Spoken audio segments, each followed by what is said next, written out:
ये जो सृष्टि है, ये जो जगत है, ये किसके अधीन है? ये जो दुनिया जो दिख रही है, सूर्य चंद्र, ये पूरी दुनिया प्रकृति किसके अधीन है? बोले देवताओं के अधीन है। और ये देवता किसके अधीन है? बोले देवाधीनाम जगत सर्वा मंत्राधीना च देवता। और ये जो देवता है ये किसके अधीन है? ये मंत्रों के अधीन है। भगवान कृष्ण को आप कैसे मनाएंगे? द्वादशाक्षर मंत्र ओम नमो भगवते वासुदेवाय, राधे राधे कृष्णाय वासुदेवाय, कोई मंत्र जप करके तो मनाते हैं। भक्ति की तो अवस्था जो है वो बचपन से ही करनी चाहिए, अन्यथा क्या होगा, जब बुढ़ापा आएगा आप बोलोगे राम तो निकलेगा आम, बोलोगे राधा तो निकलेगी आधा। बागेश्वर धाम में जो महाराज जी हैं, उनकी बहुत चर्चा मैंने सुनी है। क्या सच में उनके पास कोई शक्तियां हैं? एक बात समझिए, पहली बात, बागेश्वर वाले श्री हनुमान जी महाराज की कृपा है जी। और कभी भी बागेश्वर वाले महाराज जी ने आज तक कभी पूज्य श्री धीरेन्द्र शास्त्री जी महाराज ने कभी भी नहीं कहा कि जो हूं सो मैं हूं। उन्होंने हमेशा अपने पूज्य गुरु श्री सन्यासी बाबा महाराज और श्री हनुमान जी को ही हर बार क्रेडिट दिया है। दूसरी बात समझिए, जो बागेश्वर वाले महाराज जी के पास शक्ति है वो आपके पास भी हो सकती है, बस साधना होना चाहिए, साधना और पात्रता। तो भारत देश पे अगर कोई कलंक है थोड़ा सा तो मुझे लगता है वो ये युवा जो भारत के भविष्य हैं वह जो नशे में डूब रहे हैं, यही हमारे लिए सबसे बड़ा नुकसानदायक है। हाल में एक बड़ा मामला बड़ा वायरल हुआ है, विष्णु समाज इतने भाव से जो है हिरण की सेवा करता है विष्णु समाज तो इसलिए हर व्यक्ति को पशु प्रेमी होना चाहिए। जो जीव जंतुओं से प्रेम करता है उसी पे भगवान कृपा करते हैं। मंत्रों में बड़ा बल है, मंत्रों से सब कुछ संभव है। मैं तो कहता हूँ भैया, ये ओपन चैलेंज कर रहा हूँ, आप कोई भी मंत्र की साधना सही से करिए, उसके बाद यम यम चिंतयते कामं तम तम प्राप्नोति निश्चितम। आप जो कुछ सोचिएगा, जो कुछ चाहिएगा, वो सब कुछ संभव हो जाएगा। साधना तो सही से करिए। नमस्कार दोस्तों, आपका स्वागत है एक और नए एपिसोड में। मैं हूं आपकी होस्ट, आपकी दोस्त भारती। आज हमारे बीच है एक युवा कथाकार जो कि काफी लोकप्रिय हैं और समाज सेवा में इनकी काफी रुचि है और मोटिवेशनल स्पीकर भी हैं और गुरुजी से काफी छात्र इंस्पायर भी हुए हैं और साथ ही साथ गुरुजी ने संस्कृति शिक्षा दीक्षा भी लिया और गुरुजी हमारे MBA भी किए हुए हैं। आज हमारे बीच हैं परम श्रीय पूजनीय हरिवंश महाराज जी। हम इनसे जानेंगे सनातन धर्म के बारे में। क्या है सनातन धर्म, इसको कैसे हम डिकोड कर सकते हैं, सनातन धर्म को लोग मानते हैं, सनातन धर्म है क्या। आज हम गुरुजी से बात करेंगे इस टॉपिक पर और गुरुजी का हम स्वागत करते हैं अपने स्टूडियो में। आपका बहुत बहुत स्वागत है, आप यहाँ पर आए और आज आपसे बातचीत करने का हमें मौका मिला। बहुत बहुत धन्यवाद। पहले तो आपका बहुत बहुत आभार। और मेरा बड़ा सौभाग्य है, मैं जिन भगवती माँ पीताम्बरा की साधना करता हूँ और आपसे मिलकर के ऐसा लग रहा है जैसे आप भी माई की साधक हैं, तो बहुत बहुत आपका आभार और आपके सभी दर्शकों का। निश्चित रूप से आज बड़ी सार्थक और बड़ी गहरी और सनातन की चर्चा होगी, जहाँ हम लोग सनातन की चर्चा करके अपने जीवन के सारे अज्ञानों को दूर करके अच्छे विषयों पे चर्चा कर सकेंगे। जी सर, तो मैं सबसे पहले गुरुजी जानना चाहूंगी, पहले तो मैं आपसे बात करने में काफी नर्वस भी हो रही थी, तो कहीं ना कहीं गुरुजी माँ पीताम्बरा जी के भक्त हैं, जो कि मैं भी कोशिश करती हूँ पूजा पाठ करने की, माँ को थोड़ा प्रार्थना करने की, पर गुरुजी से मिलके एक होता है ना, एक अजीब सी फीलिंग्स हो रही है, शायद मैं उसमें आपको नर्वस भी दिखाई दे रही होंगी। तो आज का जो पॉडकास्ट है इसमें हर एक मिनट आप कुछ ना कुछ सीखेंगे, तो प्लीज ये पॉडकास्ट आपको एंड तक जरूर देखना है और गुरुजी के ज्ञान को अपने अंदर प्रवाहित करना है कि आप इससे बहुत कुछ सीखने वाले हैं। देखिए, मैं तो बहुत कुछ सीखने वाली हूँ, वही चीज तो मैं सबसे पहले जानना चाहूंगी गुरुजी, ये सनातन धर्म है क्या? क्या मंदिर जाना, पूजा पाठ करना, क्या यही सनातन धर्म है या सनातन धर्म को हम कैसे डिकोड कर पाएंगे? सबसे पहले तो आप ऐसा समझिए, आप कहीं से भी नर्वस नहीं हैं, आप उत्साहित हैं। उत्साह, एक्साइटमेंट, प्रसन्नता अलग विषय है और नर्वसनेस अलग विषय है। आपके अंदर जो उत्साह है, इस उत्साह को नमन वंदन ये मुझे कथाओं में मिलता है और पहली बार ऐसा स्टूडियो में भी ये उत्साह मिला है। तो लेकिन बहुत सुंदर सवाल किया आपने। सनातन क्या है, सनातन की क्या आवश्यकता है, सनातन का मोटिव क्या है, सनातन को कैसे समझा जाए, सनातन की चर्चा क्या है। बहुत सारे लोग सनातनी सनातनी सनातन सनातन की बात करते हैं। मैं समझता हूँ मूल में विषय यह था आपका कि सनातन का विचार क्या है, यही सवाल। हाँ, सनातन का मतलब पूजा क्या है, पाठ को ही सनातन धर्म कहा जाएगा या मंदिर जाना ही सनातन धर्म है या इसकी कोई अलग परिभाषा भी है? सनातन को आप ऐसे समझें, कहते हैं एक श्लोक में मैं इसको अगर डिकोड करूं, देखिए सनातन तो वैसे समुद्र है, इसके बारे में ज्यादा चर्चा करना सूर्य को दीपक दिखाने की तरह है, लेकिन फिर भी आप समझे सनातन को अगर एक श्लोक में आप समझने का प्रयास करें तो वह है सर्वे भवन्तु सुखिनः। सनातन का विचार क्या है, सनातन का थॉट क्या है, सनातन का परसेप्शन क्या है, सनातन क्या सोचता है लोगों के लिए, तो वह है सर्वे भवन्तु सुखिनः।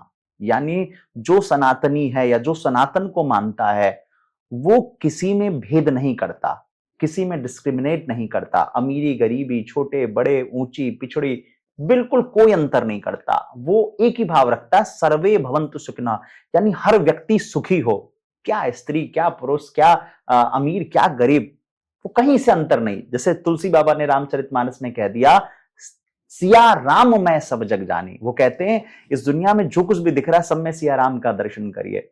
और ईश्वर अंश जीव अविनाशी, जो सबकी सुख रहने की भावना रखता हो वो सनातनी है। और दूसरा सनातन का एक भाव और है, सर्वे सन्तु निरामया। यानी कोविड के टाइम पे ये जो लाइन है, ये टैगलाइन बन गया था, सर्वे सन्तु निरामया, यानी हर व्यक्ति स्वस्थ हो, सभी प्रसन्न हो। जो सनातनी होगा ना सज्जनों, वो कभी भी भेद नहीं करेगा कि मैं अच्छा रहूं और मेरे परिवार के लोग बुरे रहें। वो सोचेगा भैया इस प्रकृति में जो कुछ भी दिख रहा है वो सब अच्छा रहे, सर्वे भवन्तु सुखिनः, सबका जीवन में मंगल हो, सब सुखी हो, सबके जीवन के सारे कष्ट नष्ट हो। जिसकी भी ऐसी विचारधारा है वही समझिए सनातनी है। वो व्यक्ति सनातनी नहीं हो सकता जो कह दे साहब मेरा भगवान सबसे बड़ा, तुम्हारा भगवान छोटा। वो नहीं, सनातन का मतलब है जो सबके मंगल की कामना रखता हो वही सनातन है, और मूल में सनातन ही है। बिल्कुल कह सकते हैं ना कि हर कोई धर्म नहीं है सनातन, हाँ। कि हिंदुत्व का हर कोई सनातन धर्म को अपना सकता है। जो मैं आपसे जो मुझे समझ सनातन एक विचार है, विचार सनातन आप समझिए, सनातन एक विचार है जो भगवान शंकराचार्य जी ने सब में डाला कि भाई सबके भलाई के लिए सोचिए, सबके जहां जल जंगल जीव जंतु, आप सोचिए क्या हम लोगों के यहाँ हम पीपल की पूजा करते हैं, हम वृक्षों की पूजा करते हैं, हम पशुओं की पूजा करते हैं, हम जल जंगल जमीन, अभी छठ पर्व बीता है, हम जो है लोग उगते हुए सूर्य को हर व्यक्ति अर्घ देता है, लेकिन हम डूबते हुए सूर्य को भी अर्घ देते हैं। सनातन जो सर्वे भवन्तु सुखिनः की विचार रखता हो वही सनातन है, एक अगर इसको आप ऐसे डिकोड करें तो। बिल्कुल जी, मतलब बहुत कम शब्दों में आपने सनातन धर्म को, सनातन का विचार आपने बता दिया। अगर मैं बात करूं कि अगर जो हम भक्ति भाव होता है, जो एक पूजा पाठ होता है, वो किस टाइम शुरू करनी चाहिए? क्या बचपन में करना चाहिए, या आप सक्सेस हो चुके हो, या आपने एक शख्सियत आ चुकी है, या आप एक नौकरी कर रहे हैं, या फिर बुढ़ापे में जाके हमें भक्ति करना शुरू करनी चाहिए? देखिए ये बहुत अच्छा सवाल है, और कथाओं में भी कई बार हमसे लोगों ने इस बात को पूछा। हम सीधा सीधा सा इतना कहेंगे, भक्ति तो पहली बात, इसमें दो सवाल है। आपने कहा कि पूजा पाठ कब करना चाहिए, बचपन में या बुढ़ापे में या फिर सेटल होने के बाद, ये दो सवाल हो गए अलग अलग। लेकिन इसको आप समझने का प्रयास करिए, सीधी सीधी सी बात है, भक्ति की तो उम्र, भक्ति क्या किसी भी चीज की उम्र जो होती है वो बचपन की होती है, सीखने की जो अवस्था होती है। आप जब आप बच्चे होते हैं तो आप वह सब कुछ अडॉप्ट कर लेते हैं जो आपको सिखाया जाता है। जब आप बहुत बड़े हो जाते हैं ना तो आप अडॉप्ट करने की जो कैपेबिलिटीज है वो काफी कम हो जाती है। तो भगवान की साधना का जो सही उम्र है वह तो समझिए बचपन ही है, बचपन से ही साधना करनी चाहिए। ध्रुव जी ने, प्रहलाद जी ने, इन सब ने तो बचपन से ही भगवान की भक्ति की, भजन की। और एक बेसिक सी चीज समझिए कि आपको जैसे कोई पुष्प है, हम भगवान को पुष्प अर्पित करते हैं तो भैया वो ताजा पुष्प अर्पित करते हैं भगवान को, कोई बूढ़ापा या कोई सूखा हुआ या कोई बूढ़ा हुआ है, कोई मुरझाया हुआ पुष्प तो नहीं देते। इसीलिए भक्ति की तो अवस्था जो है वो बचपन से ही करनी चाहिए। अन्यथा क्या होगा, जब बुढ़ापा आएगा आप बोलोगे राम तो निकलेगा आम, बोलोगे राधा तो निकलेगी आधा। लेकिन एक बात और है, आजकल लोग कहते हैं कि भैया हम भक्ति करने के लिए घर परिवार छोड़ के हम वृंदावन जा रहे हैं जी। यहाँ अब एक समझने वाली बात है, पहली लाइन बिल्कुल स्पष्ट समझिए, भक्ति करने की अवस्था तो बचपन का ही है। आप जब जन्म लें उसके पश्चात जैसे ही आप धीरे धीरे बड़े हों आपके अंदर भक्ति के गुण ध्रुव प्रहलाद की तरह आना चाहिए। लेकिन अब जो एक ट्रेंड सा चल पड़ा है कि लोग घर परिवार छोड़ के वृंदावन जाना चाहते हैं, यहाँ मैं थोड़ा सा डिसएग्री करता हूँ कि पहले तो सबसे पहले आप समझिए, भक्ति करने के लिए आपको कोई धाम में जाने की आवश्यकता उतनी नहीं है। आप कोई घर परिवार छोड़ के आप चले जाएं तो हिमालय में चले जाएं तो ही भक्ति होगी, ऐसा नहीं है। आप घर में रह करके ही भक्ति करें। यहाँ एक विशेष बात है कि हम कुछ बन जाएं, सेटल हो जाएं तब भक्ति करें तो नहीं, भक्ति तो हमको बचपन से ही करना है। लेकिन भक्ति करने का मतलब कहीं से भी यह नहीं है कि अपनी पढ़ाई छोड़ दीजिए। आजकल बड़े वीडियो वायरल होते हैं, बोले बहुत ज्यादा भक्ति छोड़ viral के है, हाँ। वो जो है एजुकेशन छोड़ के चले गए। एक कहावत है, नो नॉलेज विदाउट कॉलेज। तो भैया आप गृहस्थ धर्म में रहते हो तो सबसे पहले तो मन लगा के पढ़ो, खूब अच्छा कुछ बनो, खूब तरक्की करो, कुछ बन जाओ। बन जाओ का मतलब है अपने माँ पिता समाज का नाम यश कीर्ति बढ़ाओ, और फिर आप धाम में एक वानप्रस्थाश्रम या संन्यास, जब आपकी एक उम्र हो जाए तब आके वहां वास करो। भक्ति आप अपने घर से ही करो और अच्छा सेटल हो, बनो। आप अगर बनते नहीं है ना तो आपको तो कोई दिक्कत नहीं, लेकिन समाज में आपके माता पिता को लोग बड़ा प्रताड़ित करते हैं, अरे यार कुछ नहीं बन पाया बेटा, कुछ नहीं बन पाया तो बाबा जी बन गया। इसलिए बिल्कुल। भैया हम जो है एक हम आपने स्टार्टिंग में हमारा इंट्रोडक्शन कराया एमबीए का, तो देखिए हम भी बचपन से ही अध्ययन करते रहते थे, भक्ति में थे, लेकिन हमने कहा नहीं, ऐसा नहीं होना चाहिए कि कोई कहे कि हमने किसी अभाव में हम भक्ति में चले गए, किसी अभाव में चले गए, नहीं। इसलिए अध्ययन करिए, आप अच्छे से सेटल हो जाइए, तब भी भक्ति करते रहिए। भक्ति बचपन से ही करनी चाहिए, लेकिन लाइफ में सेटल होना बहुत आवश्यक है। बिना सेटलमेंट किए अगर आप कहीं जाते हैं तो आप कर्तव्य को कैसे निर्वहन करेंगे, माँ पिता की कैसे सेवा करेंगे, ये गृहस्थाश्रम कैसे चलाएंगे, धन कैसे खर्च करेंगे। इसलिए सेटल होना बहुत जरूरी है। अगर मैं बात करूं गुरुजी, भक्ति और पूजा पाठ में क्या अंतर है दोनों में, कि पूजा पाठ अलग है और भक्ति अलग है? छोटा सा अंतर है। पूजा पाठ एक प्रोसेस है, भक्ति एक डेस्टिनेशन है। पूजा पाठ करिएगा तभी भक्ति अंदर आएगी। हाँ, छोटा सा अंतर है। आप पूजा पाठ करिएगा ही नहीं तो भाई ऐसा थोड़े कि जो है मन चंगा तो कठौती में गंगा, ये तो तब होता है जब आप बहुत पूजा पाठ कर लीजिए। आप खूब कर रहे हैं, डेली कर रहे हैं, फिर आप एक बार लंबी ट्रेन में गए, वहां पूजा पाठ नहीं कर सकते, तब भी आपके मन में जो है पूजा पाठ चलता रहेगा। इसलिए पूजा पाठ जो है वो एक प्रोसेस है, भक्ति डेस्टिनेशन है। मुझे लगता है कि आप इतना जवाब बहुत अच्छे से समझ गए कि भक्ति बिना पूजा पाठ के आप भक्ति की तरफ जा ही नहीं सकते। कैसे जाइएगा आप, कैसे जाइएगा जब तक भगवान को आपने धूप बत्ती सेवा, गोपाल जी की सेवा नहीं की। सेवा करेगा तब तो अंदर भक्ति जागृत होगी। बिल्कुल, मतलब पहली सीढ़ी हमारी पूजा पाठ ही है। हाँ, ये आवश्यक है। अगर मैं गुरुजी बात करूं आम जीवन, जो हमारी दुनियादारी में हम सारे काम करते हुए क्या हम भगवान की प्राप्ति कर सकते हैं? क्यों नहीं कर सकते हैं? आप एक बात बताइए, धन्ना जाट जी, करमैती बाई, बहुत सारे लोग ऐसे रहे जिन्होंने अपना घर नहीं छोड़ा, ठाकुर जी उनके घर ही आ गए। कितनी कहानियां, कथा आप भक्तमाल जी की श्रवण करेंगे, श्रीमद् भागवत जी की श्रवण करेंगे, जहां आपको घर छोड़ने की आवश्यकता ही नहीं है। आप घर में ही सारे कार्य कर रहे हैं। ठाकुर जी आ गए विद्यापति के यहाँ, भगवान शंकर महादेव नौकर बन करके आ गए। हाँ, कई सारी ऐसी कथाएं हैं। अब यहाँ तुलसी बाबा ने एक चौपाई कही है जो मैं यहाँ कहूंगा आपको, कर से कर्म करहूं विधि नाना, मन राखूं जहां कृपा निधाना। आपका सवाल है क्या गृहस्थाश्रम में रह के, दुनियादारी में रह के क्या हम भगवत प्राप्ति कर सकते हैं? बिल्कुल 100% कर सकते हैं। छोटा सा उपाय है। आपको करना क्या है कि घर में रहिए, घर के सारे कार्य करिए। घर में आप झाड़ू पोछा लगाइए तो ये भाव से लगाइए कि भैया ये हमारा घर नहीं, ये मंदिर है। आप घर में भोग बनाइए तो यह भाव से नहीं कि हम अपने लिए भोजन बना रहे हैं, यह भाव से बनाइए कि हमारे घर में गोपाल जी हैं।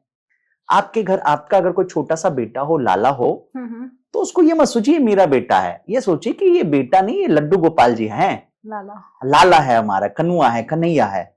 आप मूर्ति की तो इतनी सेवा करते हैं, वही भाव से आप सेवा करिए। घर में लाली हो, उसको राधा रानी का स्वरूप मानिए। आप जब इसी भाव से सेवा करिएगा, घर में ठाकुर जी प्रकट हो जाएंगे। घर में ठाकुर जी प्रकट हो जाएंगे। मैं आपको कहता हूं, विश्वास होना चाहिए। बिल्कुल। कर से, यानी तुलसी बाबा ने क्या बोले, कर से सारे कर्म करिए, लेकिन मन को कहाँ है वो ठाकुर जी के श्री चरणों में रखिए। यह एक छोटी सी स्टोरी मैं आपको धन्ना जाट जी की बता रहा हूं। धन्ना जाट जी बड़े, एक बार उनके घर में एक संत आए। उन्होंने वो शालिग्राम भगवान की सेवा करते थे। तो बच्चों को क्या है, नई चीजों में ज्यादा लगती है, रुचि आती है, अच्छा नया क्या है, उनको बड़ा अच्छा लगता है। अब वो पंडित जी डेली शालिग्राम की सेवा पूजा करते थे। धन्ना जाट जी को इंटरेस्ट आया, वो खूब उसमें सेवा पूजा करने लगे। पंडित जी को कुछ दिन बाद जाना था, तो वो जाने लगे तो अपना ठाकुर जी ले जाने लगे। अब धन्ना जाट जी तो रोने लगे कि बोले, अरे महाराज जी, पंडित जी मुझे ये दो। अब घर वाले बोले तो बड़ी आफत हो गई, पंडित जी कैसे अपने भगवान दे दे शालिग्राम, कोई कैसे दे सकता है, अपना सब भी कैसे दे सकता है। बोले कैसे चुप कराया जाए, अब बड़ी लंबी आफत। पंडित जी ने सोचा क्या तरकीब करें। वो गए और एक पास में एक नदी में एक पाषाण, एक पत्थर का, जैसे समझिए शालिग्राम की ही तरह एक छोटा सा पत्थर था, उनको उठाया और श्रृंगार विंगार किया और बढ़िया से ले गए और वहां 2 सिंहासन लगाया, एक ऊपर सिंहासन लगाया, उसमें वो जो पत्थर निकाल के लाए थे वो उनको रख दिया और अपने ठाकुर जी को नीचे रखा। और अगले दिन धन्ना जाड़ी से कहा, भैया ऐसा है, यहाँ 2 ठाकुर हैं, एक है राजा ठाकुर और एक है सिपाही ठाकुर, अब तुम बताओ कौन से ठाकुर लोग हैं। राजा ठाकुर जो बताया वो समझिए जो जल से लेके आए थे, सामान्य सा पत्थर पर श्रृंगार आदि कर दिया, मेकअप कर दिया और उसमें हल्का इत्र लगा दिया। बोले ठाकुर जी जैसे दिख रहे हैं, जबकि ठाकुर जी नहीं है। बच्चे तो बच्चे होते हैं, बच्चों ने कहा, धन्ना जाट जी ने कहा, मैं सिपाही ठाकुर लेके क्या करूंगा, मैं तो राजा ठाकुर लूंगा। और उन्होंने वो पत्थर रूपी शालिग्राम ले लिया, जबकि वो शालिग्राम भी नहीं है, और ले लिया। और आप मानेंगे नहीं, सत्यता से उन्होंने इतने भाव से सेवा की और 3 दिन तक जब नहीं खाए तो ठाकुर जी उसी पत्थर से प्रकट हो गए। आज भी ये कथा बड़ी प्रसिद्ध है, ये भक्तमाल की कथा है। कहने का मतलब क्या, भाव, श्रद्धा, विश्वास, निष्ठा, एक कहते हैं ना फेथ, वो इतना ज्यादा रहेगा तो आप दुनियादारी के सारे कर्म घर में करिए और सारे कर्म करते हुए मन को जो है ठाकुर जी के श्री चरणों में लगा के रखिए। मैं सत्य बता रहा हूं, आपका घर ही वृंदावन हो जाएगा, आपका घर ही अयोध्या हो जाएगा और वहीं ठाकुर जी आपके घर में पुत्र या पुत्री रूप में या किसी भी भाव से जरूर आएंगे। और गृहस्थाश्रम में को तो सर्वश्रेष्ठ माना गया है हमारे यहाँ। गृहस्थाश्रम में जब हम भगवत प्राप्ति कर सकते हैं अन्य आश्रमों की बजाय ज्यादा। इसलिए आप किसी को भी ये जो एक ट्रेंड चलता है कि भैया घर को दुनियादारी छोड़ के हम आ जाएं, धाम में जाएं, तब जाके वहां भजन करें, नहीं, घर में रह के माँ पिता के साथ, बाल बच्चों के साथ जो आप सेवा करेंगे, ठाकुर जी उसमें जो प्रसन्न होंगे ना, वो कहीं नहीं हो सकते। इसलिए धन्ना जाट की कथा कभी आप हमारी यूट्यूब पे श्रवण कर लीजिएगा, लेकिन आप यकीन मानिए, मन कर से कर्म करो विधि नाना, मन राखो जहाँ कृपा निधाना। बिल्कुल, बहुत मतलब ये कहानी काफी चर्चित भी है, मैंने भी कई बार सुनी है। अगर मैं इसी में ही छोटी सी चीज ऐड कर देती हूँ, मैंने जैसे आपसे हम बात कर रहे थे, मेरे लड्डू गोपाल आए थे, 1 साल बाद ही मुझे पुत्र हुआ। अरे वाह, तो उसकी जो आंखें थी, जितने भी लोग आते थे, मैं उन्हें एक बच्चे की तरह आज भी रखती हूँ। तो कहते, अरे तुम्हारे बेटे के तो बिल्कुल कन्नू जैसी आंखें, हमने उनका नाम कन्नू मन्नू रखा हुआ है, कि बिल्कुल कुन्नू मुन्नू जैसी आंखें हैं, ये तो एकदम लाला है। मतलब कह सकते हैं आप जिस भाव से रखो उसी भाव में आपका पुत्र दिखता ही है। बिल्कुल भाव की तो प्रधानता है। बिल्कुल, भाव अगर है तो सब कुछ है।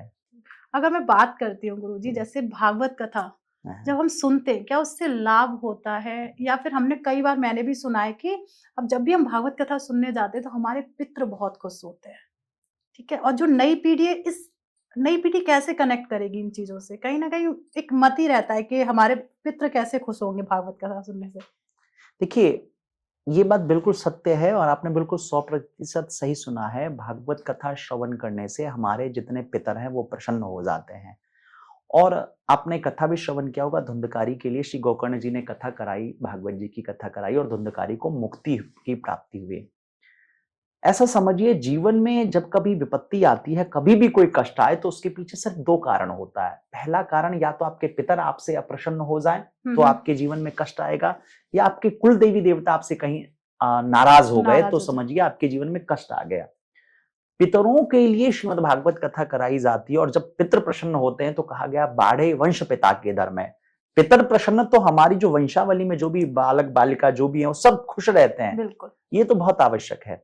अब यहाँ आपने एक सवाल किया कि नई पीढ़ी वो भागवत से कैसे, उनको सुनने से क्या लाभ है, वो कैसे कनेक्ट होंगे या उनको कनेक्ट होने से क्या लाभ है? एक मत ही रहता है कि यार कहीं से हमारे पितर कैसे खुश हो जाएंगे। नहीं, देखिए ये तो क्या अनुभव का विषय है। आप करिए, आपके पितर आपसे प्रसन्न होंगे, पितरों को प्रसन्नता मिलेगी, पितर प्रसन्न हो जाएंगे।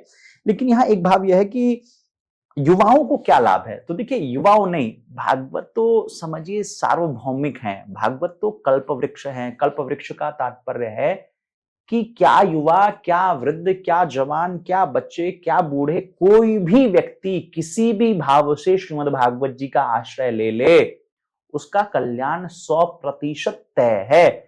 भागवत को कल्प वृक्ष का तात्पर्य, कोई भी एक भाव लेकर के आप कहीं भी कोई कथा श्रवण करिए और अगर आपका वह कार्य सिद्ध ना हो तो आप मुझे कहिएगा। श्रीमद् भागवत जी के रास पंचाध्याय और गोपी गीत में एक श्लोक है, श्रीमद् भागवत कथा क्या करती है? बोले, तव कथा अमृतम तप्त जीवनम कविभिरीडितम कलमसापहम श्रवण मंगलम श्रीमदाततम भुवि गृह्णन्ति ते भूरिदा जना। भागवत कथा क्या करती है? बोले, जीवन में अमृतत्व को प्रदान करती है, तृप्त करती है। हर व्यक्ति कहीं असंतुष्ट, हर व्यक्ति कहता है ना, मैं बहुत संतोष नहीं आ रहा, सेटिस्फेक्शन नहीं आ रहा, संतुष्ट नहीं हूं।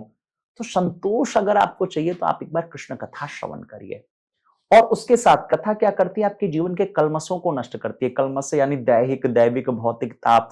कोई मन से दुखी है, कोई तन से दुखी है, कोई धन से दुखी है, कोई दुनियादारी से दुखी है। इन सबको दूर करने का श्रेष्ठ साधन है श्रीमद् भागवत की कथा को श्रवण करना। और तो और कहते हैं श्रीमद् भागवत श्रवण करने से श्रीमदाततम, यानी कोई व्यक्ति अगर यह भी इच्छा रखे कि हमारा व्यापार अच्छा चले, हमारा बिजनेस अच्छा चले, तो यहां वर्णन आया है श्रीमदाततम। श्री शब्द का मतलब है लक्ष्मी, यानी श्रीमद् भागवत कथा श्रवण करने से लक्ष्मी की भी प्राप्ति हो जाती है। ये भागवत जी का महत्व है। तो और भुवि गृह्णन्ति भूरिदा जना, जो भागवत जी की कथा को श्रवण करता है वो समस्त कामनाओं को पूर्ण कर लेता है। और एक भाषा में कहूंगा, एक कहते हैं आजकल आपने देखा होगा भागवत कथा मारवाड़ी लोग बहुत सुनते हैं, मारवाड़ी लोग बहुत कराते हैं। एक कहावत है, बोले जहां न पहुंचे बैलगाड़ी वहां पहुंचे मारवाड़ी। मारवाड़ी लोग इतनी कथा श्रवण करते हैं या कराते हैं, धार्मिक आयोजन करते हैं, कुछ ना कुछ तो बात होगी। भागवत जी की कथा ही सिर्फ एक ऐसी कथा है, किसी भी कामना से कोई श्रवण कर ले, मैं यहाँ कैमरे के सामने बोल रहा हूँ, 100% उसको सफलता, उसकी वो इच्छा पूर्ण होती है। कोई भी भाव, वो तो है ही, भागवत कथा बहुत पावन। एक बार प्रश्न आया कि भागवत कथा श्रवण करने से किस किस को लाभ होता है। बोले ये मानवा पाप कृतस्तु सर्वदा सदा दुराचार रता विमार्गगा क्रोधाग्नि दग्धा कुटिलाश कामिना सप्ताह यज्ञेन कलो पुनन्तिते। किसी व्यक्ति ने जीवन भर पाप किया हो और उसके अलावा पाप करते करते करते वो मर गया हो, तो मरने के बाद भी अगर कोई व्यक्ति उनके निमित्त कथा करा दे तो उसको बड़ा लाभ मिलता है। और इसका जीता जागता प्रमाण है, धुंधकारी जी की कथा है, गोकर्ण की कथा है, उस कथा को श्रवण करिए, वहां धुंधकारी को मुक्ति मिली।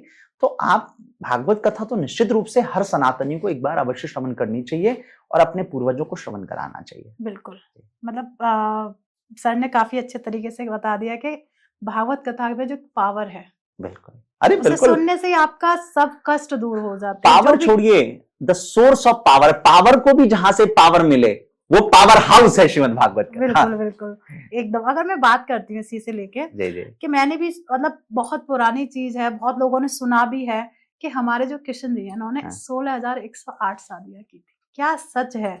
क्या आवश्यकता थी उनको 16,108 शादी करने की?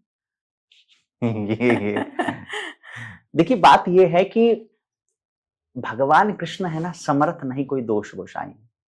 वो 16,108 नहीं, वो तो इस संसार के सबके पति परमेश्वर हैं। लाखों गोपियां उनको पति भाव से मानती थी। बिल्कुल, विवाह तो उनका भले 16,108 हुआ, लेकिन वो इस संपूर्ण जगत के पति हैं। जगत पति, जगत जो है कहते हैं जगत के पति हैं।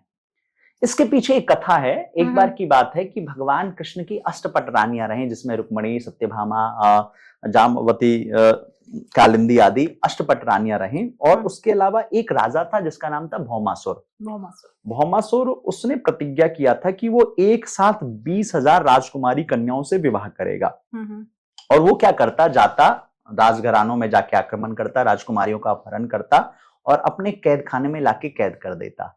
जब उसके यहाँ 16,100 राजकुमारियां हो गई तो उन्होंने पत्र लिखा ठाकुर जी को, हे कृष्ण, आपने द्रौपदी की लाज बचाई, आप सबकी लाज बचाते हो, आप हमारी लाज नहीं बचाओगे क्या? ठाकुर जी तो कहते हैं ना, न जाने कौन से गुण पर रीझ जाते हैं। ठाकुर जी ने जैसे ही सुना, ठाकुर जी दौड़ते हुए आए और तुरंत वो आए और उन्होंने भौमासुर का उद्धार किया और उन्होंने 16,100 राजकुमारियों को मुक्त किया। अब जो 16,100 राजकुमारियां थी, उनके मन में भाव आया कि काश ऐसी कोई कृपा हो कि हमें गोविंद के यहाँ सोहिनी सेवा, झाड़ू की सेवा, पोछा की सेवा, कोई भी सेवा मिल जाए जिससे हम अपना पूरा जीवन बिता दें, व्यतीत कर दें। लेकिन ठाकुर जी तो मन का भाव समझ जाते हैं। ठाकुर जी ने सोचा, अब अगर इस समय इन राजकुमारियों को छोड़ा गया तो इनके पास दो ही ऑप्शन रहेगा, या तो ये राजकुमारियां आत्महत्या कर लेंगी या फिर ये गलत मार्ग पे चली जाएंगी। क्योंकि समाज, देखिए आज के समाज में क्या है कि अगर आज के समय में कोई लड़की एक दिन अपने घर से दूर रह जाए तो समाज वाले उसके ऊपर तरह तरह के आरोप लगा देते हैं। तो भगवान ने सोचा ये राजकुमारियां, इनके साथ कुछ गलत ना हो, इसलिए भगवान ने उनको आगे से कहा कि अगर हे राजकुमारियां, अगर आप सब सहमति दो तो मैं आप सबके साथ सार्वजनिक रूप से विवाह, सामूहिक रूप से विवाह की इच्छा रखता हूं।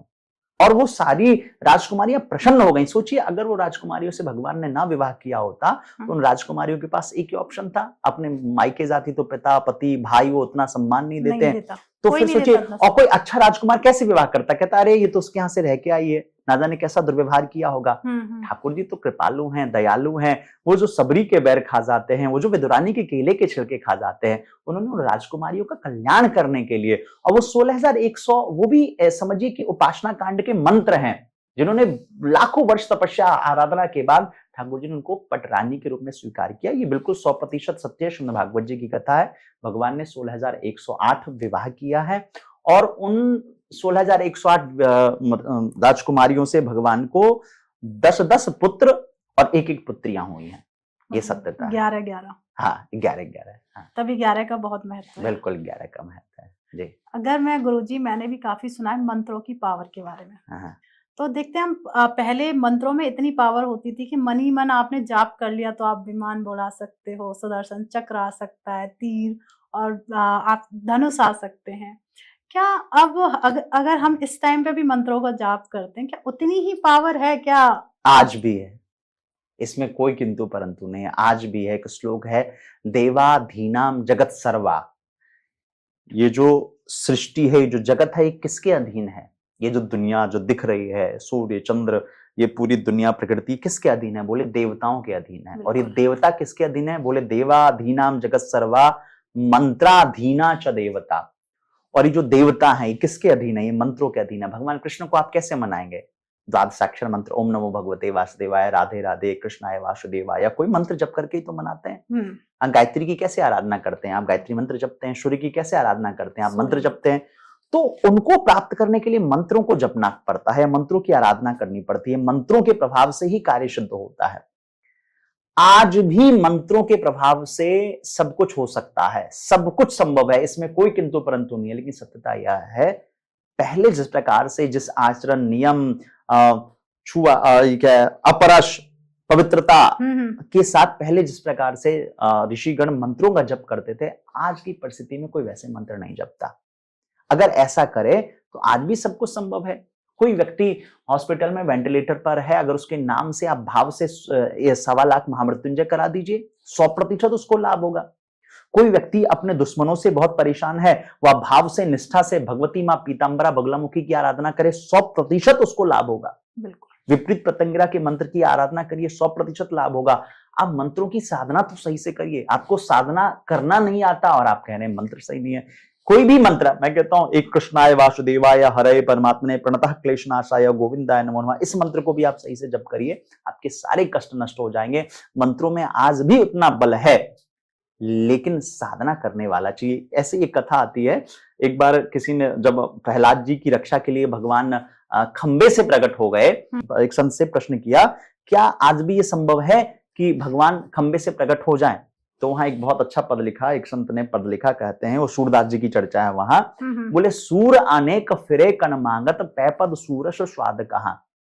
आज हर गली में, मोहल्ले में आपको सूरदास जी की तरह मांगने वाले, सूरदास जी की तरह पद गाने वाले दिख जाएंगे, लेकिन क्या सूरदास जी जैसा उनका भाव होता है?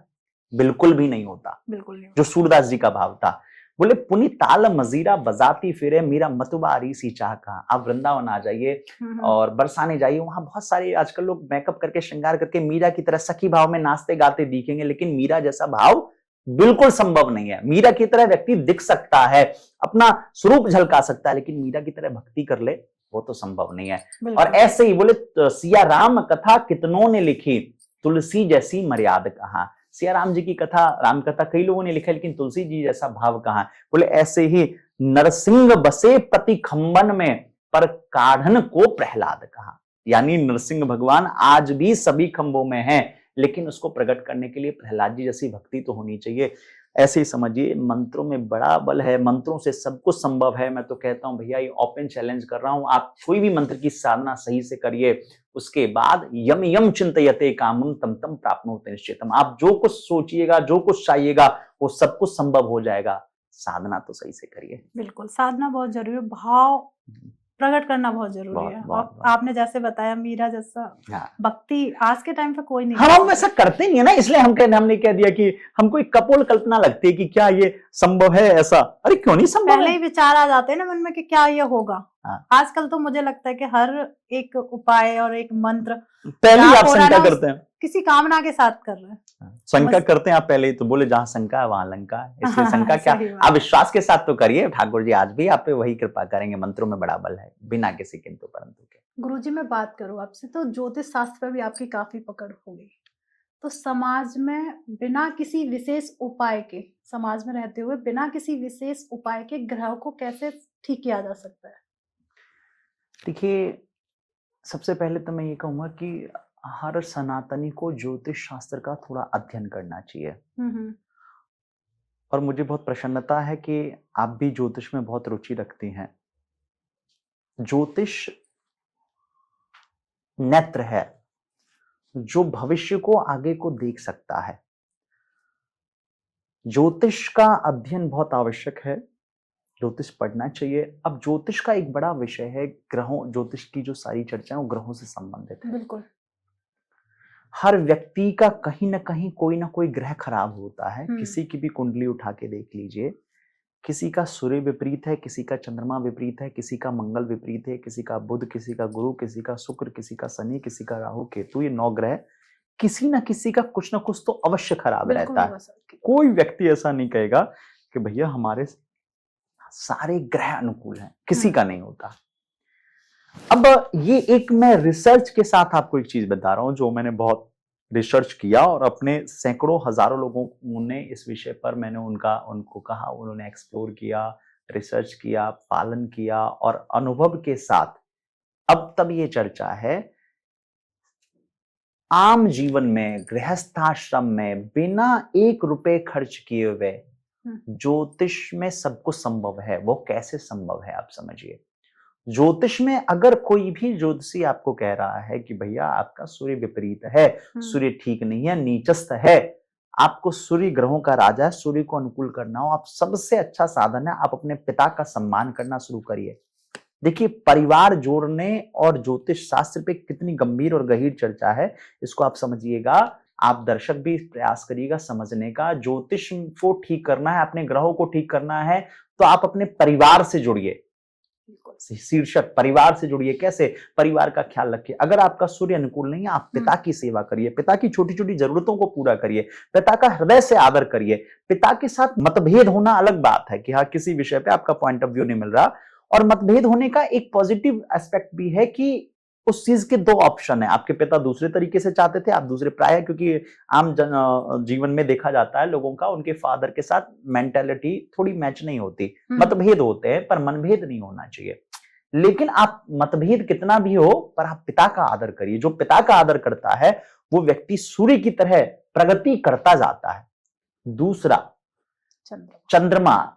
अब चंद्रमा को कैसे अनुकूल कर सकते हैं? इसके बहुत सारे उपाय हैं। चंद्रमा का जप करिए, सारी चीजें। चंद्रमा को अनुकूल करना, वो अपनी माँ का ख्याल रखिए। चंद्रमा तब प्रसन्न हो जाता है जब लोग अपनी माँ की सेवा करते हैं। माँ का ख्याल रखिए। मंगल, इसके लिए आवश्यक है आप अपने भाई का आदर करिए, बड़े भाई का ख्याल रखिए, बड़े भाई का सम्मान करिए, बड़े भाई की सेवा करिए, उनको आगे बढ़ने में हेल्प करिए। अगर आप ऐसा करते हैं तो मंगल आपका अच्छा होगा। जब मंगल अच्छा होगा तो आप पराक्रमी होंगे, आप किसी से बह नहीं खाएंगे।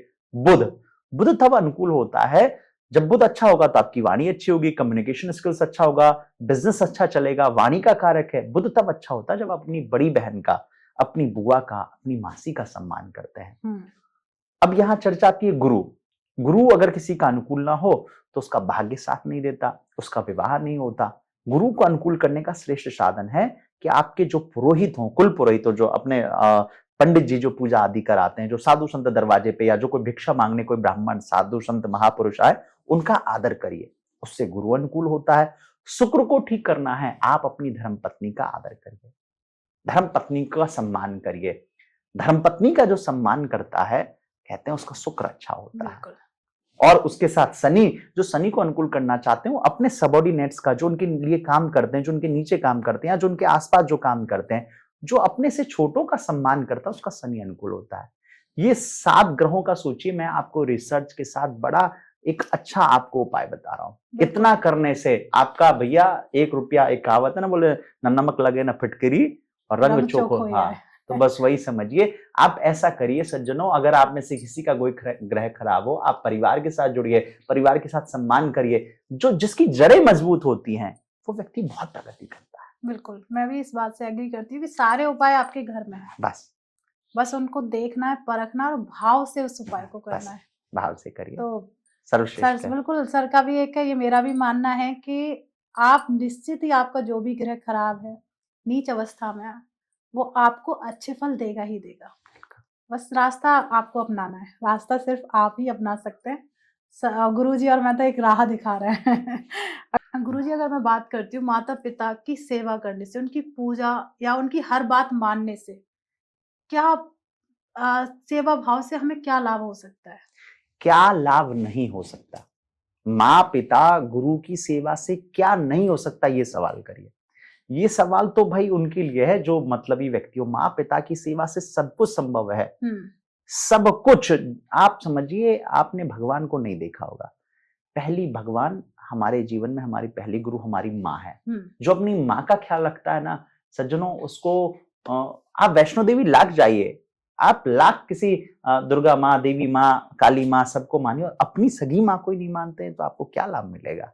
माँ कभी प्रसन्न नहीं होती। आद्य चतुर शंकराचार्य ने कहा, कुपुत्रो जायेता क्वचिदपि कुमाता न भवति। पुत्र कुपुत्र हो सकता है पर माँ कुमाता नहीं होती। तो जो माँ से जुड़ता है, जो माँ की सेवा करता है, जो माँ का ख्याल रखता है, उसका चंद्रमा अनुकूल होता है। और जब चंद्रमा अनुकूल होता है तो व्यक्ति जो भी प्लान करता है, आपने कहा ना क्या फायदा, मैं कह रहा हूं क्या नहीं, वो जो चंद्रमा प्लानिंग का कारक है और वो जो भी प्लान करेगा वो सब चीज में सफल होगा, ये 100% तय है। और भैया जो माँ की सेवा नहीं करता वो व्यक्ति तनाव में जाता है, डिप्रेशन में जाता है, स्ट्रेस में जाता है, इनफैक्ट सुसाइड तक कर लेता है। समझिए, चंद्रमा मनसो जात चक्षुः सूर्यो जायता। जो माँ का ख्याल नहीं रखेगा ना, वो मानसिक रूप से हमेशा डिस्टर्ब रहेगा, प्रेशर में रहेगा, डिप्रेशन में रहेगा। लाखों खर्च करके साइकोलॉजी काउंसलिंग करा ले, पर वो अगर उसने माँ का ख्याल नहीं रखा तो वो तनाव से कभी नहीं निकल पाएगा। इसलिए हमेशा अपनी माँ का सम्मान करिए, उससे आपको जो भी आप प्लान करिएगा वो सफल होगा। अब यहां बात आई पिता की। पिता कहा गया है बाढ़े वंश पिता के धर्म। पिता ना हो तो क्या जीवन में कुछ संभव है? एक बेसिक सी बात समझिए, अगर किसी के समाज में किसी के बाप का नाम पता ना हो तो लोग उसको कैसी दृष्टि से देखते हैं? अरे इसके बाप का पता नहीं, क्या बोलते हैं, भाषा शैली क्या होती है। आप सौभाग्यशाली हैं कि आपके जीवन में आपका पिता है, आपके साथ खड़ा है, आपको आशीर्वाद दे रहा है। हो सकता है आपके पिता ने आपको पैसा ना दिया हो, पर आपके पिता ने आपको आइडेंटिफिकेशन दिया है, नाम दिया है, पहचान दिया है। तो इसलिए आपको आपके पिता का आदर करना चाहिए, पिता के साथ खड़ा रहना चाहिए, पिता का सम्मान करिए। और जो पिता का सम्मान करता है उसका सूर्य अनुकूल हो जाता है, और जब सूर्य अनुकूल होता है तो वो उसकी यश कीर्ति जो है 10 दिशाओं में फैलती है। वो चक्रवर्ती सम्राट राजा की तरह। अगर आप किसी भी फील्ड में शिखर तक जाना चाहते हैं, शिखर यानी उस फील्ड में टॉप में जाना चाहते हैं, तो आप अपने फादर का सम्मान करिए। मैं सीधा सीधा से इतना कहूंगा, आप ये 2 काम करिए। पिता माता की सेवा से आप जो कुछ भी चाहेंगे वो सब कुछ पॉसिबल है। अब यहाँ एक दूसरा पहलू है, बहुत सारे लोग कहते हैं कि महाराज जी मेरे माँ पिता ठीक नहीं है, माँ पिता से माइंड मैच नहीं करता, वो बात नहीं सुनते, वो कहते नहीं है, वो अपनी अपनी चलाते हैं, अपना थोपते हैं। वो लाख अपना थोपे, आप हृदय से आदर करिए। आप मन से कभी मनसा वाचा कर्मणा कभी उनके लिए गलत मत करिए, गलत मत बोलिए, आपका हमेशा कल्याण होगा। बिल्कुल, माता पिता की सेवा से सब कुछ संभव है। अगर गुरुजी मैं बात करती हूँ भागवत गीता की, उसे हम डे टू डे लाइफ में किस तरीके से अध्ययन कर सकते हैं जिससे हमारे जीवन में परिवर्तन आए और इसका लाभ हमें मिले? भगवत गीता जीवन जीने की शैली सिखाता है। भगवत गीता मनुष्य को कर्म कर्तव्य पथ पर चलने का एक प्रेरणा देता है। भगवत गीता, आप जीवन के किसी भी मोड़ पे क्यों ना खड़े हों, भगवत गीता आपके लिए प्रेरणा स्रोत है, मार्गदर्शक है, आपके लिए काम करता है। कैसे? अगर आप डिप्रेशन में हैं, तनाव में हैं, विषाद में हैं, आपको कुछ समझ में नहीं आ रहा, जब आप अपनों से, अपनी फैमिली मेंबर से पराजित हो रहे हैं, उस समय आपको भगवत गीता का 2रा अध्याय अध्ययन करना चाहिए। कैसे भगवान ने अर्जुन को प्रेरणा दिया, अर्जुन हे पार्थ खड़े हो, युद्ध करो। युद्ध करो मतलब लड़ो, मतलब तैयार हो जाओ। जब आप में एक प्रेरणा, मोटिवेशन आता है। भगवत गीता जहां भगवान ने जीवन जीने की शैली सिखाया, कार्य करने की शैली सिखाया, कर्तव्य को सिखाया, और भगवत गीता एक ऐसा ग्रंथ है जहां जिसको जब आप अध्ययन करते हैं तो आपको समझ में आता है कि हमें भगवान पे कितना विश्वास रखना चाहिए। आप समझिए, भगवत गीता, कोई भक्ति में विश्वास रखना चाहते हैं तो समझिए भगवत गीता का 2 श्लोक है जिसके बारे में मैं चर्चा करूं तो समझिए आपको कल्याण, आपको मोक्ष की प्राप्ति हो सकती है। जहां भगवान ने कहा है अनन्यास चिंतयन्तो माम ये जनाः पर्युपासते तेषाम नित्याभियुक्तानाम योगक्षेमं वहाम्यहम्। लोग कहते हैं ना भक्ति में कैसे बढ़े, तो भगवान ने खुल के कहा है गीता जी में, जो अनन्यता से मेरा चिंतन करता है, मेरा भजन करता है, मेरी साधना सेवा पूजा करता है, मैं उसका ख्याल रखता हूं। योगक्षेम यानी उसके डे टू डे, उसके डेली एक्सपेंडिचर तक का ख्याल रखता हूं। और भगवान ने कहा सर्वधर्मान परित्यज्य मामेकम शरणं व्रज अहम त्वाम सर्व पापेभ्यो मोक्षयिष्यामि मां शुचा। जो व्यक्ति जीवन में सब कुछ इधर उधर के किए गए कार्यों को छोड़ करके मेरी शरण में आता है, मैं उसका ख्याल रखता हूं। यानी भगवत गीता क्या है, भगवान से जोड़ती है और जीवन के सारे कलमशों को नष्ट करती है, हर जगह आपका मार्गदर्शन के रूप में काम करती है। आज के समय में देखिए बड़े से बड़े बिजनेसमैन जो है या बड़े से बड़े मोटिवेशनल स्पीकर जो हैं, वो भगवत गीता को ही बेस बना करके उसी पर अपना भाव रखते हैं। तो भगवत गीता, मेरा मानना है कि भगवत गीता को धार्मिक ग्रंथ नहीं अपितु व्यवहारिक रूप में हर किसी को अध्ययन करना चाहिए। मैं क्या कह रहा हूं, आज का समय देखिए कि हमारे कोर्ट में लोग गीता पे हाथ रख करके कसम खाते हैं। मैं कहता हूं भैया गीता का अध्ययन कर लीजिए तो गीता पे हाथ रख के कसम खाने की आवश्यकता ही नहीं रह जाएगी। गीता जो व्यक्ति को सही मार्ग दिखाता है, इसलिए गीता जी का हर किसी को अध्ययन करना चाहिए। बिल्कुल। जिसने गीता का अध्ययन कर लिए वो तनाव मुक्त हो जाएगा, जिसने गीता का अध्ययन कर लिया वो भय मुक्त हो जाएगा, जिसने गीता जी का अध्ययन कर लिया वो जीवन में भगवत प्राप्ति कर लेगा। इसलिए गीता जी का अवश्य अध्ययन करें। बिल्कुल, गीता जी का मुझे लगता है कि गीता का तो हर किसी को अध्ययन करना बिल्कुल करना चाहिए, 100% अध्ययन करना चाहिए। गुरुजी, आपने भी देखा है आज के जो युवा है नशा की तरफ भाग रहे हैं, नशा बहुत ज्यादा करने लगे हैं, तो इनको कैसे दूर कर सकते हैं? कहीं ना कहीं युवा पीढ़ी नष्ट हो रही है, नशे में एकदम लत ही। आपने भी देखा होगा कि नशा को लेके लोग वीडियोस भी डालते हैं ड्रिंक करते हुए। नशा, ये बात तो सच में आज अगर हमारे देश पे अगर कोई कलंक है या जैसे चंद्रमा में दाग है, ऐसे हमारा भारत देश जो सोने की चिड़िया कही गई है, भारत देश जो पूरे विश्व में विश्व गुरु के पद पर है, वो भारत देश पे अगर कोई कलंक है थोड़ा सा, तो मुझे लगता है वो ये युवा जो भारत के भविष्य हैं, वह जो नशे में डूब रहे हैं, यही हमारे लिए सबसे बड़ा नुकसानदायक है। मैं इस पे इतना ही सिर्फ इतना कहूंगा कि भैया सबसे पहले तो नशा को त्यागिए, नशा को छोड़िए, क्योंकि नशे को आप नहीं करते हैं, अभी तो नशा आपको करने लग रहा है, जो आपको पूरी तरीके से अंदर से खोखला कर देता है। परिवार नशे में क्या रखा है, कुछ नहीं है। जहां पति अपनी पत्नी को खो देता है, पत्नी पति को खो देती है, पिता पुत्र को खो देता है, पुत्र परिवार को खो देता है, परिवार समाज को खो देता है और समाज भविष्य को खो रहा है। लेकिन हाँ, अब अगर आप नशा को नहीं छोड़ पा रहे हैं तो मैं एक छोटा सा यहाँ उपाय बताता हूँ। नशा को आप थोड़ा सा डाइवर्ट कर दीजिए। डाइवर्ट क्या करिए, आप नशा तो करिए लेकिन आप वो मदिरा का, अल्कोहल का नशा मत करिए। फिर आप भगवान नाम का नशा करिए, सेवा का नशा करिए, भक्ति का नशा करिए, समाज की सेवा का, राष्ट्र की सेवा का, राष्ट्रवाद का, सनातनी का, हिंदुत्व का, देश सेवा का, इसकी नशा आप करिए। मैं सत्य बता रहा हूं, इससे बढ़ के नशा कुछ नहीं होगा। आज आप हमारे वृंदावन में आकर के देखिए, वहां हजारों फॉरेनर्स आपको कृष्ण भक्ति की नशा में डूबेंगे। हजारों प्रेमी रसिक लोग जो है पूज्य श्री प्रेमानंद जी महाराज के सत्संग की नशा में डूबेंगे। हम एक बहुत प्यारी लाइन है, बोले क्यों करते हो ऐसी नशा, ऐसी शराब को क्या पीना, जो सुबह को पियो तो शाम को उतर जाए या शाम को पियो तो सुबह को उतर जाए। अरे पीना हो तो ऐसा नशा करो जिससे पीने से पूरी जिंदगी सुधर जाए।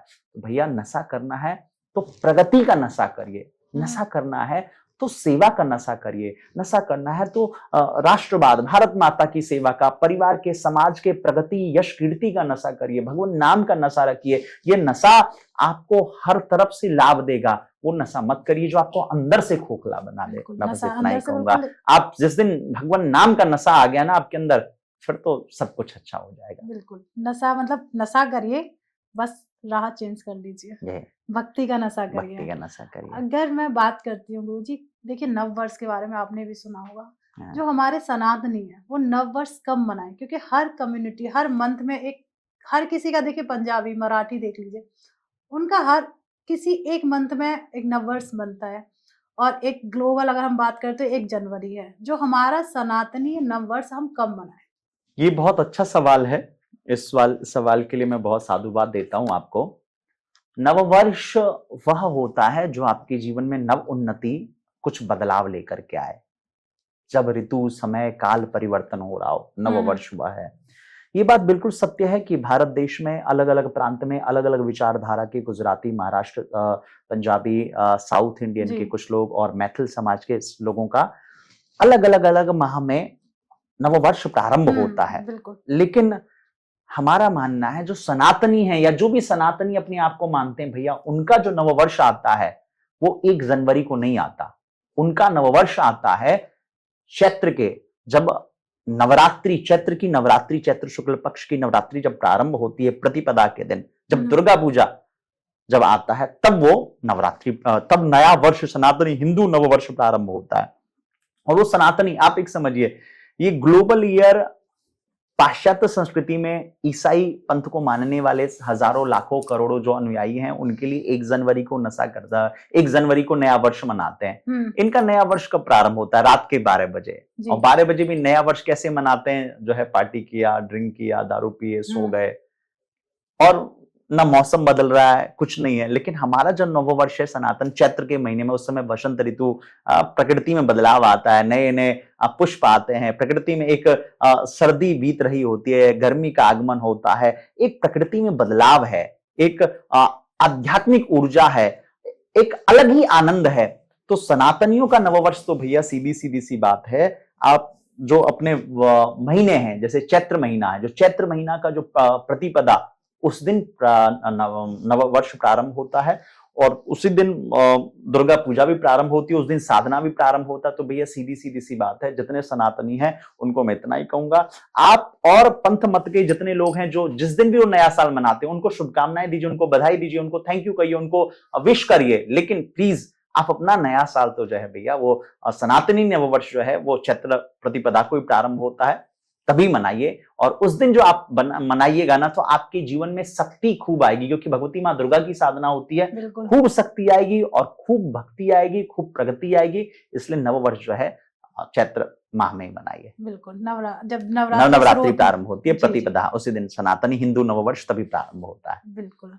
तो गुरुजी, आपको महिलाओं को लेकर आपके क्या विचार है?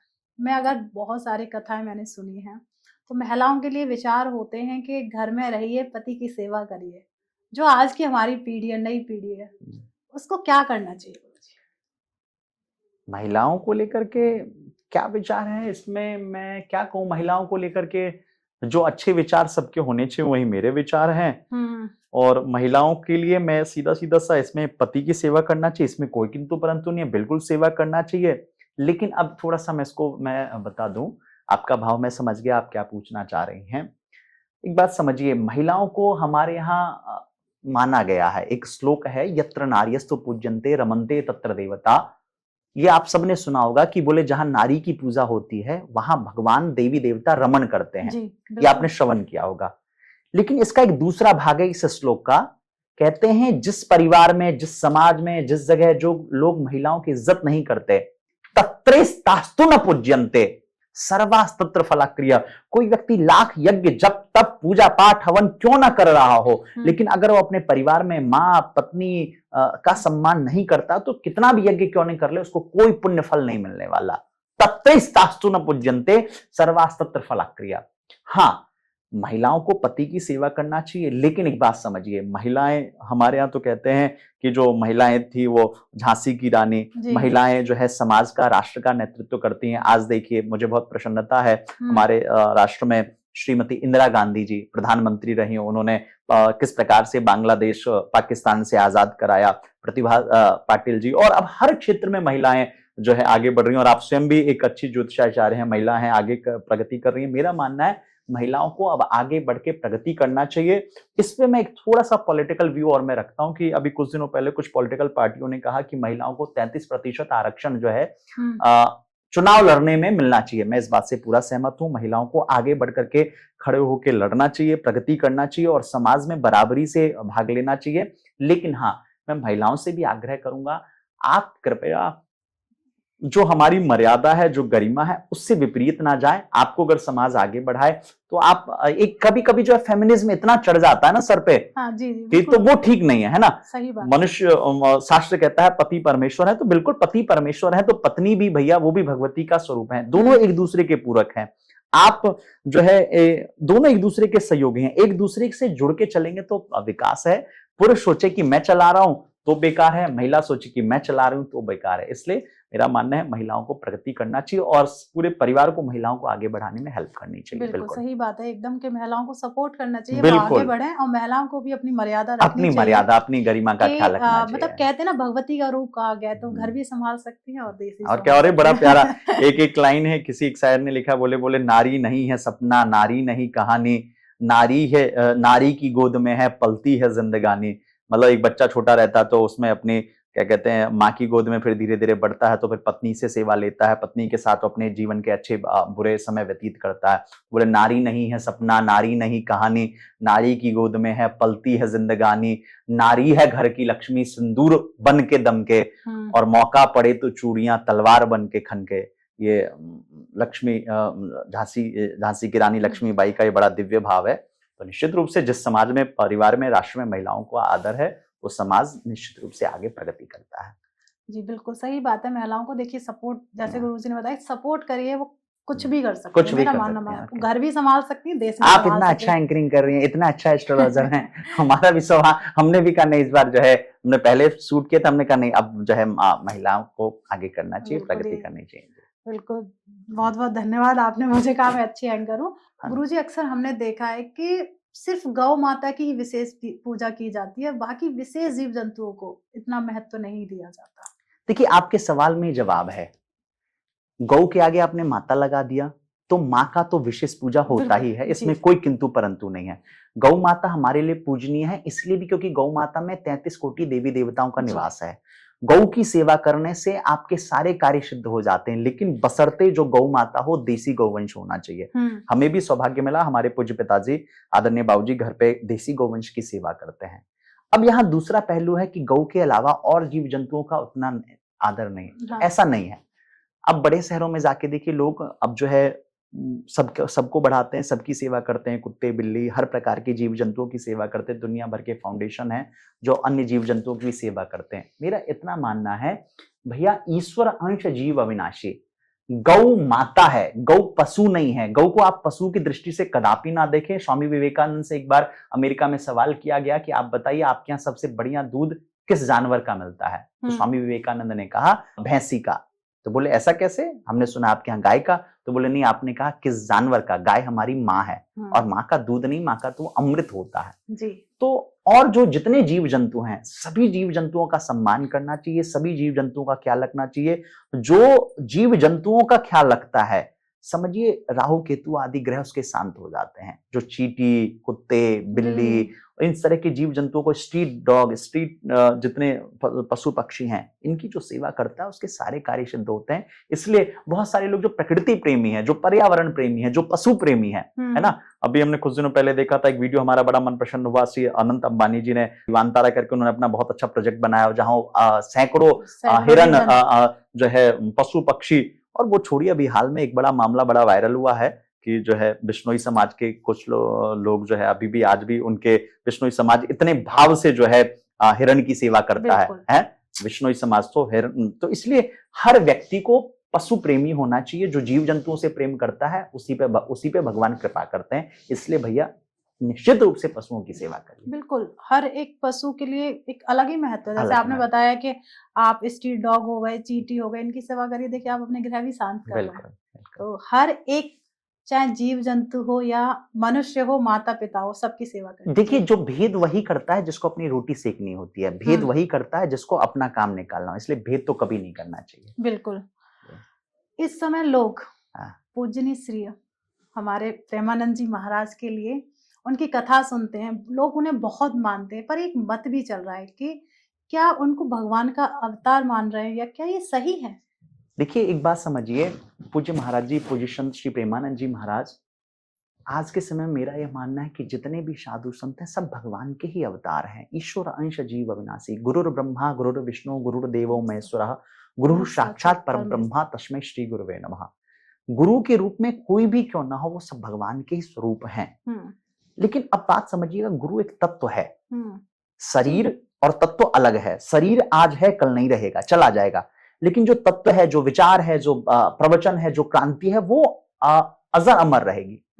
ठीक है, बिल्कुल। तो आप जो लोग, अब क्या हो रहा है, कुछ लोग जो है मनुष्य को गुरु रूप में जब वो भगवान मानने लगते हैं और बाद में कोई घटना इधर उधर सुन ले तो उनके मन में बड़ी अश्रद्धा होती है, फिर गुरु का अपमान करते हैं। इसलिए भैया देखिए, मैं इतना मानता हूं जितने भी साधु संत महापुरुष हैं निश्चित रूप से ही भगवान के अवतार हैं, लेकिन अवतार होना और भगवान होना दोनों में बड़ा फर्क है। बिल्कुल। तो भगवान तो हमारे कृष्णम वंदे जगतगुरुम, भगवान कृष्ण सर्वोच्च है, सब कुछ है, लेकिन निश्चित रूप से ये सभी महापुरुषों में भगवान का अंश है, भगवान के ही कृपा पात्र हैं। और भगवान को हम सबने नहीं देखा है, लेकिन हम इन्हीं महापुरुषों को श्रवण करके, पूज्य श्री रमेश बाबा, पूज्य श्री विनोद बाबा, पूज्य श्री प्रेमानंद जी महाराज, पूज्य श्री टटिया स्थान वाले महाराज जी, पूज्य श्री गोरीलाल कुंज वाले महाराज जी, ऐसे पूज्य श्री फलारी बाबा, ऐसे महान संतों के दर्शन से ही हमें भगवत प्राप्ति का लाभ मिलता है। इसलिए संतों को कहते ही कहावत है, बोले जब संत मिलन हो जाए तो इतना समझ लेना अब हरि से मिलन होगा। तो संतों के मीटिंग के जरिए ही, संतों की भावनात्मक प्रवचन के संबंध के जरिए ही हमारा भगवत प्राप्ति होता है। इसलिए संतों का दर्शन बहुत आवश्यक है। बिल्कुल सही बात है। कह सकते हैं मार्ग प्रशस्त तो संत ही करते हैं, महापुरुष ही करते हैं। जैसे आपसे बात करते हुए मेरे मन में एक विचार आया, बागेश्वर धाम में जो महाराज जी हैं, उनकी बहुत चर्चा मैंने सुनी है। क्या सच में उनके पास कोई शक्तियां हैं? एक बात समझिए, पहली बात, बागेश्वर वाले श्री हनुमान जी महाराज की कृपा है जी। और कभी भी बागेश्वर वाले महाराज जी ने आज तक कभी पूज्य श्री धीरेन्द्र शास्त्री जी महाराज ने कभी भी नहीं कहा कि जो हूं सो मैं हूं। उन्होंने हमेशा अपने पूज्य गुरु श्री सन्यासी बाबा महाराज और श्री हनुमान जी को ही हर बार क्रेडिट दिया है। दूसरी बात समझिए, जो बागेश्वर वाले महाराज जी के पास शक्ति है वो आपके पास भी हो सकती है, बस साधना होना चाहिए, साधना और पात्रता। पूज्य श्री बागेश्वर वाले महाराज जी पात्र हैं, योग्य हैं, इसलिए भगवान ने उनके ऊपर इतनी कृपा की है। निश्चित रूप से उनके ऊपर हनुमान जी की बड़ी कृपा है। गुरु कृपा कहते हैं ना, जब गुरु कृपा हो जाए तो चेला पहलवान हो जाता है। तो उनके ऊपर उनके गुरु की कृपा है, हनुमान जी की कृपा है और उनकी अपनी साधना है, उनकी पात्रता है, जिससे वो आज हजारों लाखों लोगों का कल्याण कर रहे हैं। और इस बात को कहते हो कोई किंतु परंतु नहीं है। श्री बागेश्वर वाले महाराज जी ने जिस प्रकार से अभी सनातन को लेकर के जो यात्रा कर रहे हैं या जो किया है उन्होंने, वो प्रशंसनीय है। और आप सब लोग जो है श्री हनुमान जी की साधना आराधना, कहते हैं चारों युग प्रताप तुम्हारा, जो भी हनुमान जी की आराधना करेगा उसके सारे कार्य सिद्ध होंगे। इसमें कोई किंतु परंतु नहीं। श्री बागेश्वर वाले महाराज जी सब में साधना का बल है। सही बात है गुरु जी, जैसे आपने कहा हनुमान जी की सेवा करिए, तो इसी बात पे मुझे हनुमान जी को प्रसन्न करने के लिए कोई उपाय भी बता दीजिए हमारे व्यूअर्स को। सीधा सीधा हनुमान जी को प्रसन्न करना हो। पूज्य श्री नीम करौली बाबा कहते हैं राम राम राम राम राम, जो एक बार राम राम कह देता है। कृष्ण को प्रसन्न करना हो, भगवान कृष्ण को तो राधा बोलिए, हनुमान जी को प्रसन्न करना हो तो राम राम बोलिए, राम राम बोलिए। अरे वो उनसे दाशत तो हनुमान जी को बड़ा प्रिय है, कोई राम बोल दे तो भैया सबसे अच्छा है, डेली राम राम राम राम राम राम बोलिए और एक बार आप भाव से कहिए, हनुमान जी प्रसन्न हो जाएंगे। हनुमान जी को प्रसन्न करने के लिए आपको चोला चढ़ाना, सुंदरकांड का पाठ करना, ये सब वैसे आवश्यक है, सब करिए। लेकिन अगर आपके पास कुछ भी ना हो ना, आप वहीं हृदय से भाव ला के बैठ जाइए और राम कथा कहना शुरू कर दीजिए। टूटी फूटी जैसा आए, आप राम जी के चरित्रों को श्रवण करना प्रारंभ करिए, राम कथा सुनना प्रारंभ करिए, रामचरितमानस का पाठ करिए, आप राम जी की आराधना करिए। हनुमान जी स्वयं चले आएंगे और वो बड़ी कृपा करेंगे। हनुमान जी को प्रसन्न करने का श्रेष्ठ साधन है भैया श्री राम जी का नाम, यश, जप, गुण गान कीर्तन करिए, संकीर्तन करिए। सही बात है कि हनुमान जी को मनाना कितना आसान है। जय जय जय श्री राम आप करते रहिए। वैसे मैं बात करूं गुरु जी, आपसे बात करके ना लग ही नहीं रहा कि मुझे ये पॉडकास्ट हमें खत्म करना चाहिए, क्योंकि आपसे बात करते करते मैं तो बहुत एंजॉय कर रही हूँ, बहुत कुछ मुझे सीखने को भी मिला है। तो मैं गुरुजी आपसे कहूंगी कि हमारे जो व्यूअर्स हैं, जो हमें सुन रहे हैं, उनके लिए कोई आप एक ऐसा मैसेज दीजिए जिससे वो अपने जीवन में परिवर्तन लेके आ सके। भैया बहुत अच्छा धर्म सूत्र के माध्यम से ये पॉडकास्ट हम लोगों ने किया है आज। जिसके जीवन में धर्म है, मैं इतना ही कहूंगा, जो भी आप दर्शक हैं, व्यूअर्स हैं, अगर आपके जीवन में धर्म है, कहा गया है यतो धर्मस् ततो जयः, जिसके जीवन में धर्म है वो हमेशा जय विजय को प्राप्त करता है। अब धर्म का मतलब क्या है वह समझिए। धर्म का मतलब है त्याग से, जो परिवार में त्याग की भावना रखता हो, जो हाँ एक दूसरे को बढ़ाने की भावना रखता हो। धर्म का मतलब है प्रेम से, धर्म का मतलब है सहिष्णुता से, धर्म का मतलब है बलिदान से, धर्म का मतलब है भाव से, धर्म का मतलब है कर्तव्य से। जो कर्तव्यों का पालन करता हो वही धर्म का पालन करता है। और ध्यान रखिएगा, धर्म का अगर आपने पालन किया है ना, तो पूरी दुनिया के लाखों करोड़ों लोग आपके विपक्ष क्यों ना चले जाएं, केवल आपके साथ धर्म खड़ा होना चाहिए, आपकी जय होगी, विजय होगी, चाहे आप किसी भी फील्ड में क्यों न हो। आप ध्यान रखिएगा, महाभारत का काल था, पूरी दुनिया जो है कौरवों के साथ खड़ी थी, सिर्फ पांडवों के पक्ष में धर्म था। धर्म यानी भगवान कृष्ण, और भगवत गीता में कहा भी है ना, यत्र युगेश्वर कृष्ण यत्र पार्थो धनुर्धरा तत्र श्री विजय और भूतिर।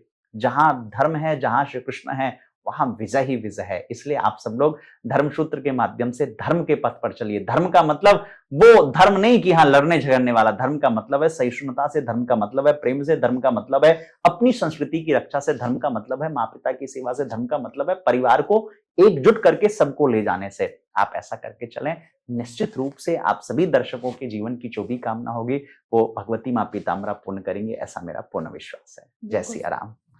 जैसे आप गुरुजी की आपने देखी पॉडकास्ट स्टार्टिंग से देखा है, हर एक शब्द में एक अलग जादू है। आप इसे भाव से एक बार इस पॉडकास्ट को देखिएगा, बहुत आनंद आएगा। ऐसा लगेगा कि साक्षात हम वृंदावन पहुंच गए और एक अलग ही भागवत चल रही है। तो ये पॉडकास्ट मैं तो बहुत एंजॉय किया, और ये आपको अच्छा लगता है, वैसे तो बहुत अच्छा है। तो प्लीज इसे लाइक कर दीजिएगा, और जो भी आपका सवाल है भक्ति को लेके, पूजा पाठ को लेके, या आप कृष्ण भक्ति के बारे में जानना चाहते हैं, तो कमेंट के द्वारा आप पूछ सकते हैं। और इसके लिए देखिए, सबसे पहले तो आपको ये सब्सक्राइब करना पड़ेगा। आप सब्सक्राइब कर लीजिए। मिलते हैं एक नए एपिसोड में कुछ नया लेके। तब तक आप अपने घर में स्वस्थ रहिए, मस्त रहिए। राधे राधे।